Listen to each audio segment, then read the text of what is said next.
Let's get the analysis of the situation and bring in someone who can tell us more about what's at stake now for Algeria. We're joined by William Lawrence, Senior Fellow in Middle East Democracy at the George Washington University in the USA. Good evening to you, sir. Our report ended with two men being carted off by the police. I'll put the question to you then. Is this a fair election? We don't know yet. Of course, the number two candidate, Ben Fleece, has been saying from the very beginning that he has serious concerns about fraud, and he would be, as your report said, making statements about them later. But the Ben Fleece camp was signaling fraud right from the beginning of the election.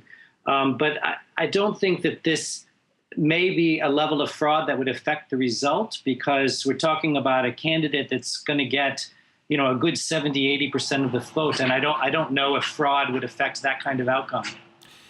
Is Bouteflika and his, let's call it entourage, are they standing in the way of Algeria advancing? Depends what your political point of view is. Certainly, there's a great deal of stillness in Algerian politics right now as we await what some call the triple succession: the succession of the presidency, the succession at the DRS, and the succession in terms of who's in charge of the army. And this is the real game in Algeria right now. One of the reasons that many in the establishment agreed to Bouteflika standing for a fourth term is because there wasn't consensus over who would come after him. Until we know who will be in charge of the country after Bouteflika, we're going to have a certain stuckness in Algerian politics. To blame one faction as holding it back more than another, I think, is to misunderstand the political game going on in Algeria right now. OK, so while that political game is going on, there are the people, of course, who could do with a boost in every aspect of their lives. Algeria, of course, has massive potential. And who or what will be the best way of boosting that and exploiting that?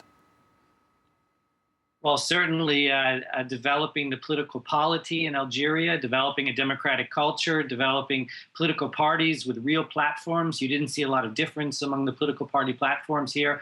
Among those parties that were even able to get a candidate accepted by the commission. There are a lot of changes that need to happen. The regime hangs on right now because the Algerian state is rich due to hydrocarbon wealth. And they're able to use this money to maintain a certain amount of stability in the country. But it won't be until we have greater distribution of these economic benefits and greater distribution of political power that we'll begin to see change in Algeria.